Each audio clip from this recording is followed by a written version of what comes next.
சந்தன கட்ட ஆட்டம் பம்பரம் கட்ட பார்த்தா வச்சிட்டு பட்டாசே.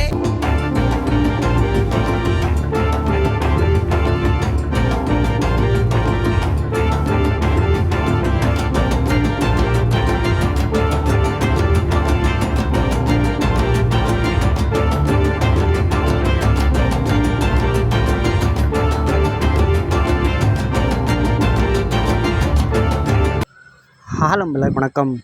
கனிமா சாங்க்கு பிரியா வாரியர் பார்த்தீங்கன்னா டான்ஸ் பண்ணியிருக்காங்க. அண்ட் இந்த வீடியோ பார்த்தீங்கன்னா இப்போ சோஷியல் மீடியாவில் செம்ம வைரல் ஆகிட்டுருக்கு. குட் பேட் அக்லியில் பிரியா வாரியர் டான்ஸ் பண்ணியிருந்தாங்க. தொட்டு தொட்டு பேசும் சுல்தானாக்க அது செம்ம வைரல். இப்போது கனிமா சாங் ட்ரெண்டில் பார்த்தீங்கன்னா பிரியா வாரியர் ஜாயின் பண்ணியிருக்காங்க.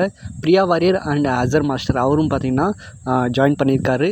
அண்ட் அசர் மாஸ்டரை ஸ்டோரியில் டேக் பண்ணி சரியாக பண்ணினா இல்லையா மாஸ்டர் அப்படின்னு ஸ்டோரியில் டேக் பண்ணி கேட்டிருக்காங்க. பிரியா வாரியரோட டான்ஸ் உங்களுக்கு எந்த அளவுக்கு பிடிச்சிருக்கு அப்படின்னு கமெண்ட்க்கு ஷேர் பண்ணுங்கள். வீடியோ பிடிச்ச மறக்காம லைக் பண்ணுங்கள். இதே மாதிரி நிறைய வீடியோஸ்க்காக தமிழ் ட்ரெண்டை சப்ஸ்கிரைப் பண்ணுங்கள்.